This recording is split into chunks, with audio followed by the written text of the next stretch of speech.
Hello and नमस्ते friends, welcome back to our channel self education with us पर।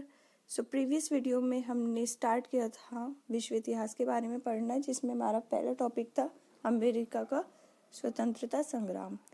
आज के वीडियो में हम जानेंगे इटली का एकीकरण। तो बिना किसी देरी के आज का वीडियो स्टार्ट करते हैं। 19वीं सदी के पूर्वार्ध में इटली में 13 राज्य थे। इटली के एकीकरण का जनक जो है वो जोसेफ मेजिनी जी को माना जाता है। मेजिनी का जो जन्म हुआ था वो हुआ था जेनेवा में। इटली के एकीकरण में सबसे बड़ा जो बाधक है वो ऑस्ट्रिया था।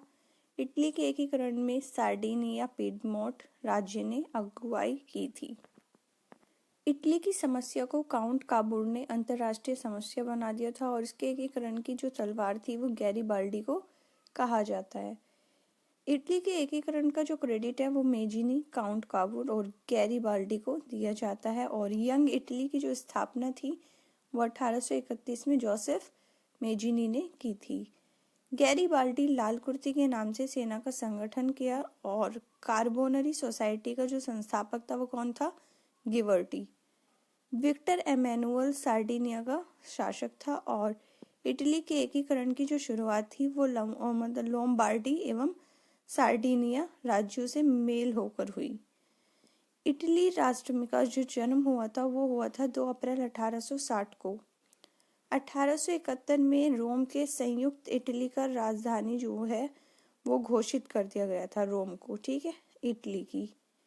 यदि समाज में क्रांति लानी है तो क्रांति का नेतृत्व जो है वो नवयुवक के हाथ में दे दूं। यह कथन किसका था? जोसेफ मेजिनी का। इटली का एकीकरण जो है वो 1871 में काउंट काबूर ने किया था और इसकी एकता का जो जन्मदाता है वो नेपोलियन है। तो ये इसके एकीकरण के कुछ मेन पॉइंट्स थे। अब जर्मनी के एकीकरण पर भी थोड़े से मेन पॉइंट्स को जो है हाईलाइट कर लेते हैं। जर्मनी का एकीकरण बिस्मार्क ने किया और बिस्मार्क प्रशा का शासक विलियम प्रधान का जो प्रथम थे उनका प्रधानमंत्री था। जर्मनी का सबसे शक्तिशाली राज्य कौन सा था? प्रशा।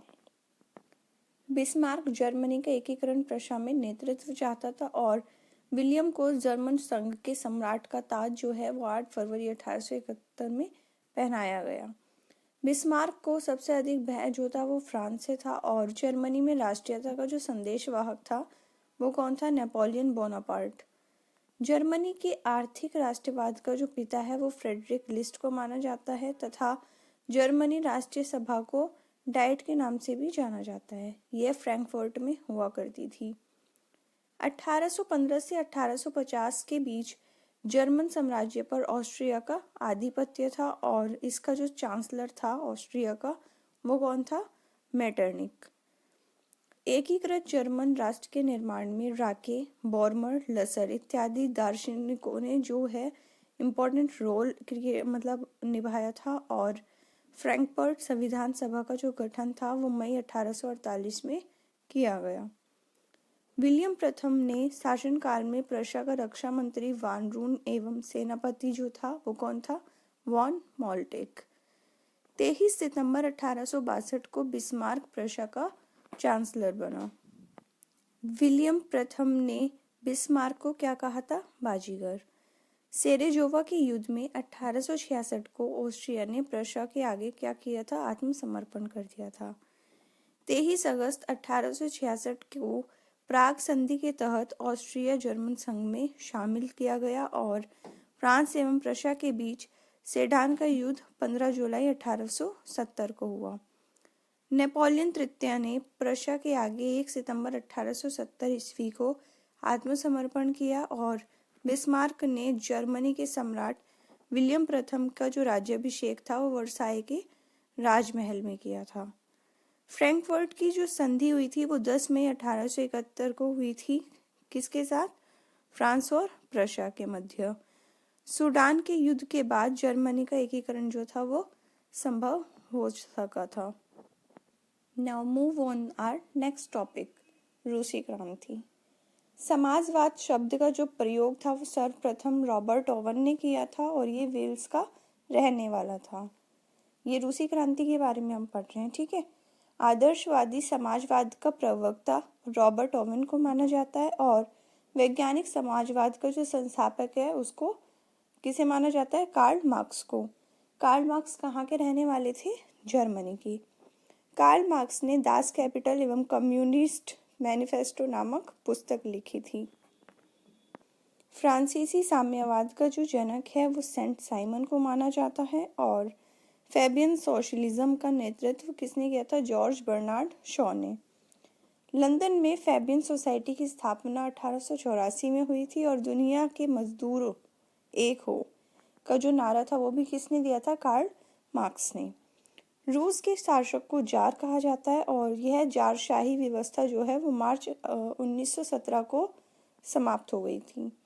जार मुक्तिदाता के नाम से अलेक्जेंडर द्वितीय को कहा जाता है और रूस के जो अंतिम जार शासक थे वो कौन थे? जार निकोलस द्वितीय। 1917 में रूसी क्रांति का तत्कालीन जो कारण था वो प्रथम विश्व युद्ध की रूस में पराजय थी। 7 नवंबर 1917 ईस्वी को बोल्शेविक क्रांति का नेता जो था वो लेनिन था। लेनिन ने चेका का संगठन किया था और लाल सेना का जो संगठन था वो किसने किया था? ट्रॉट्स्की ने। रूस के जार शासक अलेक्जेंडर द्वितीय की हत्या कैसे हुई थी? बम विस्फोट से। एक जार, एक चर्च और एक रूस का जो नारा था वो किसने दिया था? जार निकोलस द्वितीय ने। रूस में सबसे अधिक जनसंख्या जो है वो स्लाव लोगों की थी और अन्ना कैरेनिना के जो लेखक थे वो थे लियो टॉल्स्टॉय। शून्यवाद का जनक जो है वो तुर्गनेव को माना जाता है और रूसी साम्यवाद का जो जनक है वो प्लेखानोव को माना जाता है। सोशल डेमोक्रेटिक दल की स्थापना जो है वो 1903 में हुई थी रूस में। यह दल 2 गुटों में विभाजित था, बोल्शेविक और मेनशेविक। बोल्शेविक का अर्थ होता है बहुसंख्यक और मेनशेविक का अर्थ होता है अल्पसंख्यक। बोल्शेविक जो दल थे उनका नेता कौन था? लेनिन। 16 अप्रैल 1917 ईस्वी में लेनिन ने रूस में क्रांति योजना प्रकाशित की जो अप्रैल थीसिस के नाम से जानी जाती है और 1921 में लेनिन ने रूस की नई आर्थिक नीति को लागू किया। 1921 में लेनिन ने जो है हमने ये पढ़ा है आधुनिक रूस का जो निर्माता है वो स्टालिन को माना जाता है और लेनिन की जो मृत्यु हुई थी वो 1924 में हो गई थी। राइट्स ऑफ मैन का लेखक जो है वो टॉमस पेन है और मदर की जो रचना थी वो किसने की थी? मैक्सिकम गोर्गी ने। स्थायी क्रांति के सिद्धांत का प्रवर्तक जो है वो ट्रॉट्स्की है और प्रथम विश्व युद्ध के दौरान लेनिन का जो नारा था वो क्या हुआ करता था? युद्ध का अंत करो।